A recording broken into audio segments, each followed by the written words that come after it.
moving on, man, to the last topic of today, which has to do with Ethereum 2.0. Now, I'm going to let John take this one away. I know he's feeling a little drowsy, but, man, go ahead and explain what you want to talk about with Ethereum 2.0.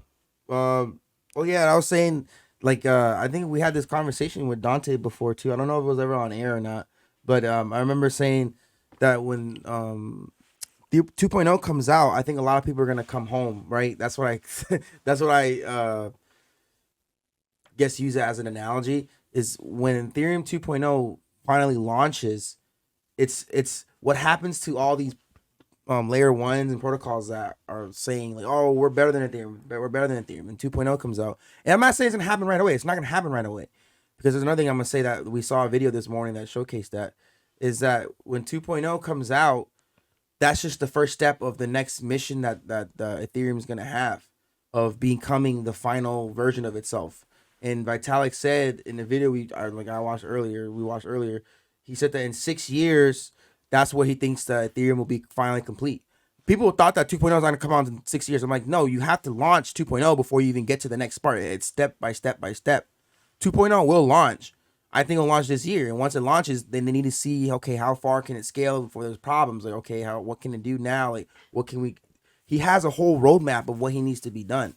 And 2.0 is the first catalyst of that. So I think once that launches, and Ethereum right now is literally running on fumes, in a sense, is a broken ship. And once 2.0 launches and it's a brand new ship, they're going to have to patch that up as they go and increase it and enhance it as much as they can as well.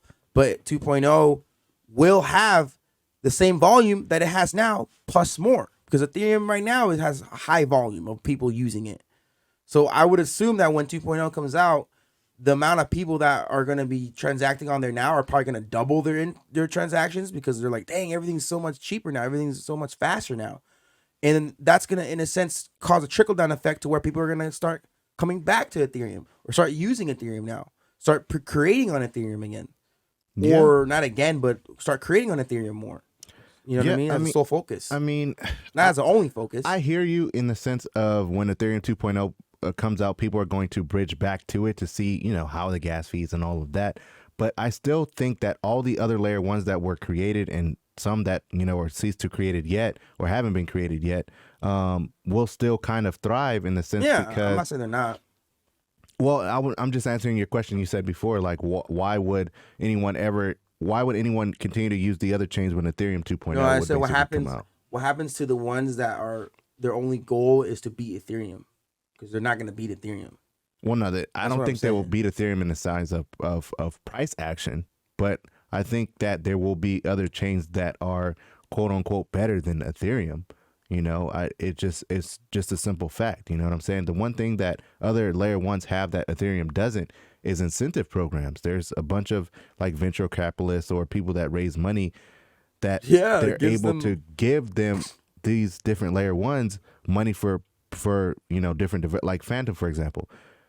Phantom did it different than everybody else. Everybody else had all these incentive programs like Avalanche Rush, and Matic had one as well, where they just gave people money in order to bridge to their ecosystem. So no matter what you did, you will always continuously farm whatever that layer one was. But Ethereum never had that, because technically Ethereum didn't need it. Everybody just really liked Ethereum for what it was and all of that, and it was just like the first of its kind. So I think the layer ones moving forward will still be around, and I think they'll still be. I think they'll still be good, man. I think they'll be fine. I think they'll be fine. I'm just concerned about the volume. We'll see. It depends if the crypto space continues to grow. Then we'll obviously see volume everywhere. It's traffic. We'll see traffic everywhere. But I think that Ethereum's volume will increase dramatically for a little while, and that's when we'll see a price pump. And I think that's when we'll start seeing things like, holy crap, Ethereum's going crazy right now. Look at these transactions that are being done on Ethereum. There's like hundreds of thousands of transactions per second being done on Ethereum every day. And then more people are going to want to build and create on Ethereum, because now it's like, oh, it's scalable. Cool. I can create a project on Ethereum and people can actually use it. And other people will use Avalanche. That's great. Other people are going to want to connect to Ethereum, right? And then now they're going to be like, oh, you're going to rely on Ethereum now. Well, the thing is with EVM compatible blockchains or EVM compatible layer ones, anything you can have on Ethereum, you can have on any of those layer ones. It's just going to be like a wrapped version of it. So it's still going to trade the same price and all of that. It's just going to be a wrapped version of it. So even if you're not wanting to be or holding Ethereum, you'll still be able to hold Ethereum. But I think the problem Ethereum is going to have is one of two things.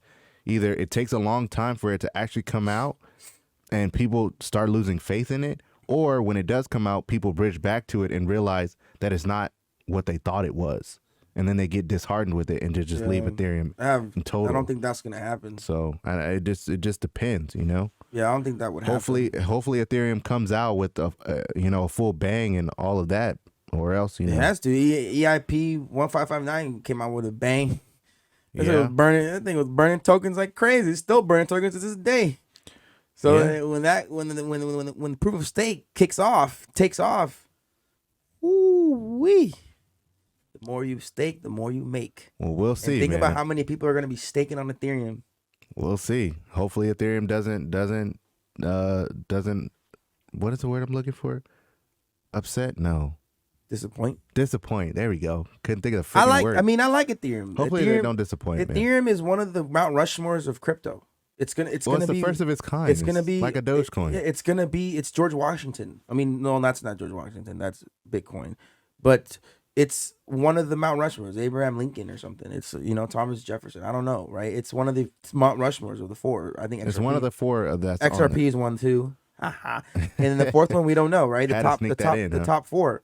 But XRP's been around in top 10 for years, for like 7 years. Since 2017. I think even earlier than that. Earlier? But Bitcoin, Ethereum, XRP, and we don't know what the fourth one is. But Ethereum is one of the ones that's just gonna is the first of its kind, and it's going to basically catch up with the times.